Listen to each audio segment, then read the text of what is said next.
Un ecoplan. Cómo ser ecológico y no morir en el intento.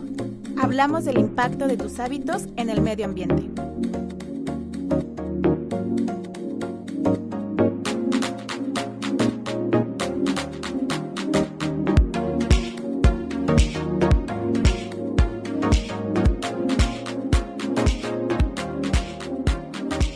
Hola, buenos días. Es un gusto estar de nuevo en un podcast de Un Ecoplan. En esta ocasión tengo el honor de estar con el licenciado Roberto Martínez Ibarra, el cual tiene mucha experiencia acerca de lo que viene siendo gestión de residuos. Entonces, antes que nada, pues darte la bienvenida, Roberto. Muchas gracias por haber aceptado la invitación. Y para empezar, me gustaría preguntarte un par de cosas, que nos platicaras tu experiencia y sobre todo saber cómo está México en lo que viene siendo gestión de residuos. Tengo entendido que últimamente se ha triplicado, incluso en algunos lados cuatriplicado, la generación de basura por persona en México, comparándonos con apenas hace 20 años. ¿Por qué está pasando esto? Pues por los hábitos de consumo de las personas, por la urbanización de la población. Básicamente hay, entre más urbanizado o modernizado una población, más generación de residuos hay. Inclusive, en proporción de residuos orgánicos e inorgánicos, la proporción inorgánica es mayor que la orgánica. Por ejemplo, tenemos en países europeos y asiáticos desarrollados como China, Japón, Singapur, ellos tienen alrededor de una fracción orgánica de 30-35%.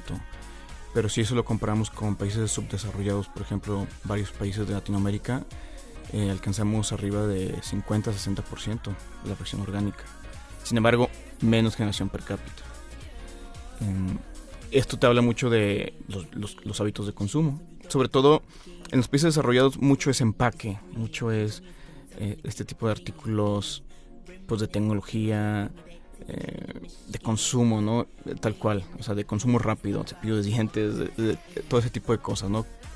Artículos que tú los utilizas y tienen un tiempo de vida muy corto y los reemplazas. Y esto es muy diferente a lo que se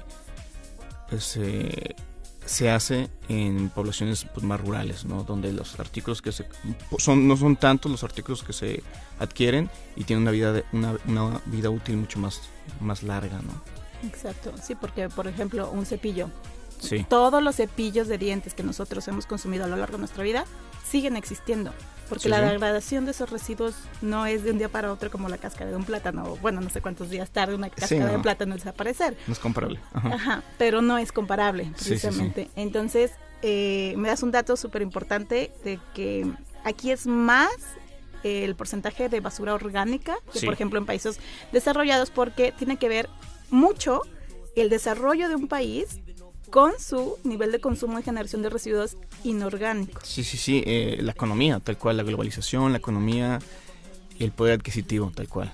Ok. Está correlacionado. Pero aunque en México haya mayor porcentaje de basura orgánica, que viene siendo cáscaras de verduras, residuos de comida, sobre todo. De comida. Sí. Hay un buen aprovechamiento de esos residuos. ¿Por qué si en Jalisco cada persona en promedio consume, bueno, más dicho, genera 1 kilo de basura al día, más o menos, no está habiendo valorización de esos residuos? Porque por desconocimiento, tal cual, falta de cultura y falta de hábito, es desconocimiento absoluto. No tiene que ver mucho con nivel educacional o estatus socioeconómico, sino es conocimiento. En todos los niveles pasa, Sí, inclusive me atrevería a decir que en los niveles socioeconómicos un poco más bajos se aprovechan más los residuos. Se separa, se ven las vías y los medios para vender los residuos, sobre todo este tipo de centros de acopio. Es muy usual en los niveles económicos bajos. Exactamente. Sí, fíjate que yo también he hecho esa observación y siempre lo digo. Hasta en las mejores universidades hay botes de separación de basura. Claro. Y aunque estén, asómate y no está separado. No tiene que ver con el nivel socioeconómico de una persona. No es porque haya estudiado licenciatura, maestría, doctorado. No. Y lo que dices es completamente cierto. En los niveles socioeconómicos bajos hay una necesidad de obtener recursos de donde sea. Aprovechar, claro. Y con la correcta separación de residuos pueden obtener recursos extras vendiendo lo que viene siendo plástico, lo que viene siendo lo que es aluminio y ese tipo de cuestiones. ¿Cómo podríamos lograr que hubiera una mejor gestión de residuos entre la población? Qué buena pregunta. Mira, hay muchas opiniones al respecto. Muchos dicen que es política pública, muchos dicen que es penalizaciones, campañas exhaustivas hacia la población, pero se han hecho durante los años y no han servido. Lo que necesitamos es un proyecto, un ejemplo de referencia real y funcional, el cual si quieres ahorita después del corte te platico con detalle. Uno en el que yo estoy trabajando, llevo 2 años trabajando en este proyecto muy interesante y al parecer está concretando algo de muchísimo alcance para el país y para Latinoamérica. Entonces sí hay modelos exitosos en otros países. Sí, por supuesto.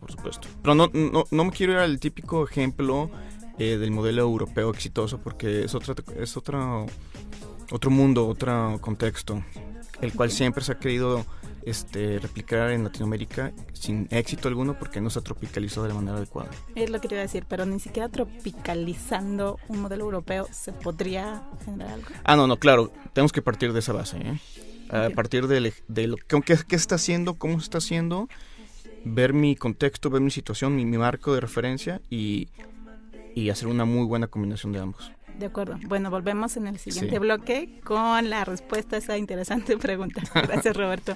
Por nada.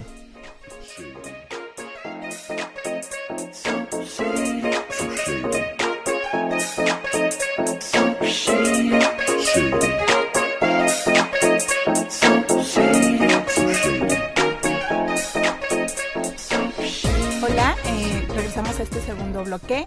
Quiero comentarles que tenemos la participación de Sergio Niño, entonces ¿tú puedes presentar, Sergio, por favor? Hola, ¿qué tal? ¿Cómo estás? ¿Cómo estás, Diana? ¿Cómo estás, Roberto? ¿Todo bien? Todo bien, excelente. ¿Qué tal? ¿Cómo estás? Perfecto. Pues bueno, vamos a seguirle con la plática acerca de todo este tema de gestión de residuos y está padrísimo, justo, ¿no? Comentábamos con Roberto el bloque pasado acerca de qué puede hacer México para tener una correcta gestión de residuos, cómo podemos tropicalizar modelos europeos para que sean exitosos, por qué ha sido el fracaso hasta ahora de la gestión de residuos en Latinoamérica, aunque haya más residuos orgánicos que se pueden valorizar y tener aprovechamiento. Entonces, no sé si gustes iluminarnos con tu conocimiento, Roberto. Pues mira, lo que yo te decía el bloque pasado es que algo que ayudaría mucho más que una política pública que tarda muchos años en implementarse, en tomar acción o campañas sociales, es tener un proyecto de referencia donde los municipios volteen a ver y quieran replicar. En México actualmente, en Latinoamérica, no hay uno exitoso. Se han querido implementar algunos con ningún éxito. Y actualmente yo estoy trabajando en un proyecto en el Estado de México, en un municipio, donde ellos, aunque no lo creas, llevan 12 años separando los residuos desde la fuente, me refiero desde las casas, orgánico e inorgánico. Obviamente durante 12 años han incrementado la calidad de la separación hasta tener una calidad tipo Europa. Y es un municipio muy, ¿cómo puedo decir? Muy denso poblacionalmente. Está atrás del aeropuerto de la Ciudad de México, es el municipio de Nezahualcóyotl. Y fíjate que es impresionante porque alrededor de 1,500 familias están relacionadas directa o indirectamente en esta industria de los residuos, tanto para la recolección como para la transferencia y la disposición y la recuperación de los valorizables. Entonces esto lo han hecho durante muchos años, con mucho éxito. Sin embargo, siempre han cojeado de la pata de lo orgánico, porque como te decía, el 50% de los residuos son orgánicos y es el que tiene más problemas, el que se fermenta más rápido, el que huele, el que genera lixiviado, el que genera más emisiones de gases de efecto invernadero a través del metano que produce. Genera problemas en el relleno sanitario, genera incendios, etcétera, ¿no? Es el coco, realmente. Entonces, nosotros hemos trabajado con este municipio para ofrecerles una solución. Primeramente era para la fracción orgánica, que está separada, pero nos dimos cuenta que el problema de ellos pues no es solamente el orgánico, sino también el inorgánico. Y claro, que se recupera mucho del material valorizable, pues no se puede recuperar el 100%. Más o menos en una planta de punta, tecnología de punta europea, tú puedes recuperar hasta un 10% de material valorizable. Estoy hablando de PET, cartón, etcétera, ¿no? Es súper poquito. No, muy poquito, realmente. Hay otra tecnología que ya tiene mucho auge, que es la de CDR, conocida o RDF, que es combustible derivado de residuos, donde si tú puedes retirar la fracción orgánica, que es la que tiene mucha humedad, y retirar todos estos valorizables, te queda una muy buena fracción, la que tiene propiedades caloríficas interesantes, que si teniendo la tecnología correcta, por ejemplo en hornos de cementeras, pues utilizar este combustible tal cual para generar calor y no tener emisiones dañinas al medio ambiente, claro, teniendo la tecnología correcta. Entonces esta fracción de CDR constituye alrededor de un 30% del 100% del RCU. Entonces tenemos un 30% de RCU recuperado más alrededor de un 8% de valorizable, entonces estamos ya recuperando el 38%. Estamos evitando que un 38% vaya a relleno sanitario. ¿Qué ha funcionado en Europa que aquí en México se pudiera replicar? ¿Por qué Europa sí es pionero en reciclaje? Pues mira, lo voy a decir muy simple, es porque en Europa el servicio de recolección de basura tiene un costo del ciudadano, como tiene un costo el agua, como tiene un costo el gas, como tiene un costo la luz, la energía eléctrica. El servicio de recolección de basura tiene un costo, entonces eso permite financiar proyectos de tratamiento. Eso es por una parte, ese es lo crítico, lo clave. Entonces entonces no son como para estatales ni nada, son empresas privadas que están haciendo este servicio. Sí, claro, de recolección. Por supuesto. Son empresas privadas que hacen contratos APPs, o bueno, en Europa se llaman PPP, Public Private. Sí, entonces ellos invierten en la tecnología, operan los proyectos y el Estado les paga. Pero el Estado no es deuda del Estado, sino realmente los mismos ciudadanos pagan el servicio a través del Estado. Esa es la clave de todo. Sin embargo, en Latinoamérica vivimos una realidad súper diferente prácticamente, y creo que estamos a unos 10 años de llegar a ese punto, 15 años. Demasiado. Sí, entonces tenemos que buscar otras rutas para llegar a financiar estos proyectos. Tecnología existe, no es cuestión de tecnología, sino es cuestión de la estructura del proyecto. Perfecto, Roberto. Bueno, entonces este es el segundo bloque. Continuamos con el tercero en unos momentos. Sí.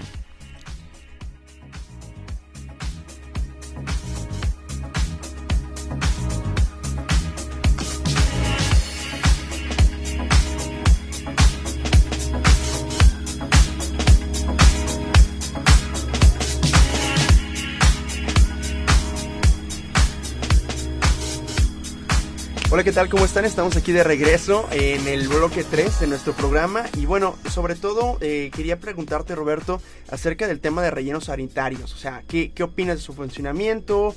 ¿Se están aplicando correctamente en nuestro país? ¿Hay casos de éxito en otros lados?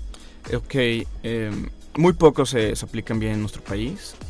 Muy pocos cumplen la norma 083 de Semarnat. ¿Cuál es esa norma, perdón?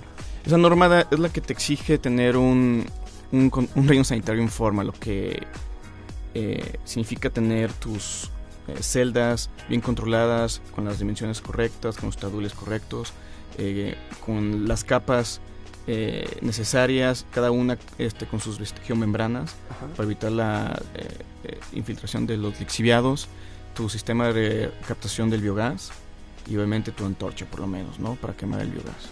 Okay. Porque es mucho mejor quemarlo que dejarlo al aire. Entonces, ¿cómo funciona realmente todo el sistema del relleno sanitario? Mira, lo voy a poner muy sencillo. Se hacen celdas que son como unas fosas muy grandes. Ajá. Que hasta abajo pones una biomembrana para evitar que el lixiviado Los lixiviados es todo el líquido que se empieza a filtrar y se llega hasta el fondo, ¿no? Es un líquido muy, muy concentrado de carga orgánica y de toda clase de químicos. Okay. Este lixiviado debe incluir un sistema de bombeo lixiviado y de recolección del mismo para luego tratarlo en unas carcasas. Okay. Y además tienes que tener una serie de tuberías para todo el todo el biogás que se genera, capturarlo y dirigirlo a una antorcha para quemarlo. Desgraciadamente también esta es una tecnología no de la más alta tecnología, no es el estado de arte como te comentaba, porque teniendo la tecnología de punta, tú solo puedes captar el 30% del biogás que se genera. Y el resto, pues, el 70% se escapa al medio ambiente, y como tú sabes, el metano absorbe el calor 20 veces más que el dióxido de carbono, etcétera, ¿no? Entonces, mucho peor. Entonces contribuye más al cambio climático que otros gases de efecto invernadero. No, y aparte lo que tú decías acerca de los lixiviados es muy importante, porque al no haber rellenos sanitarios correctamente instalados y funcionando en México, eso significa que los lixiviados van a dar al subsuelo. En el subsuelo están nuestros mantos acuíferos, claro. Nuestros mantos acuíferos terminan Nos contaminándose y exactamente hay un círculo vicioso, ¿sí?, en el que nos estamos autodestruyendo y autocontaminando. ¿Por qué en México no están la mayoría de los rellenos sanitarios operando correctamente? Por falta de yo me imagino que una regulación más estricta por parte de las autoridades. Los rellenos sanitarios dependen directamente del Sí, claro, Estado. del Estado. No hay concesiones de... No. Empresas No, realmente los residuos dependen del municipio. El municipio es el que da cuentas al Estado. Pero el municipio tiene la facultad de dar una concesión a una empresa privada para que opere el relleno sanitario. Yo creo que este es el mejor modelo porque las empresas privadas tienen más recursos, hay más continuidad y más experiencia en el mismo, ¿no? Yo creo que también tiene un tema ahí que ver con la situación de profesionalización de este tipo de cosas, ¿no? Porque muchas veces somos personas que tenemos ciertas inquietudes y muchas veces por desconocimiento, o sea, a la mera tengo el capital pero no tengo, no sé, el expertise como tal. Sí. Sí, y hago las cosas pero no las hago bien y acabo dañando más, como tú dices, Claro. que otra cosa, ¿no? Ahora, al final de cuentas, estamos viendo que esta es una solución, ¿no? O sea, el tema de los rellenos sanitarios, o sea, funcionan hasta cierto punto, me imagino, y se han implementado en otros lados, ¿no? Pero, ¿por qué en México no? O sea, ¿por qué en México...? Fíjate que no es una solución del problema de raíz, es un analgésico. Lo que mi opinión siempre ha sido que todos los vertederos a cielo abierto deben hacerse rellenos sanitarios. Y los rellenos sanitarios que están ahorita se tienen que tecnificar, que es la cuestión del lixiviado, la recuperación del lixiviado del biogás. Pero ya no hacer más rellenos sanitarios antiguos. Realmente la solución es educar a las personas desde la raíz, desde su casa, para que haya un aprovechamiento de recursos. Claro. Y, es eso. Número 1, intervenir con los hábitos de consumo que están matando nuestro planeta. Número 2, separación mínima básica de inorgánico y orgánico. 2 fracciones, no te compliques más. Okay. Ajá, porque 2 fracciones. Es más factible hacer la valorización de los recursos con mínimo esta separación, inorgánico y orgánico. Sí, te digo, el orgánico te quita, si tú quitas el orgánico de la ecuación, te quitas de muchos problemas. Y entonces con los vertederos que ya tenemos, o sea, los transformas y... Hay que remediarlos, hay que clausurarlos inmediatamente. Por es favor. que yo he ido, yo creo que unos 40 rellenos sanitarios y el 30 son vertederos y creo, desgraciadamente creo que es el punto más bajo de la condición humana, donde hay gente que vive ahí en unas condiciones muy deprobables, pero pues la realidad. Y ya he visto rellenos sanitarios en México, sobre todo el de Oaxaca, muy bueno, canchas de fútbol arriba. Wow. Donde ya se clausuró la celda. Ajá. se ponen como instalaciones deportivas y no huele tanto como en otros lugares. Yo estoy hasta acostumbrado. Pero sí se puede hacer muy bien, la verdad. Sí. Va de la mano. Perfecto. Va de la mano. Perfecto, pues muchas gracias, Roberto. Definitivamente esto da para 6 programas o Sí, más. sí, claro, no a la superficie tocamos. Exactamente, y te agradecemos que pudieras tomado tu tiempo para venir a darnos esta plática. La invitación está abierta para que podamos seguir conversando acerca de esos temas. Con gusto. Y Sergio. Muchas gracias. Esto es todo y muchas gracias por escuchar este podcast. Hasta luego.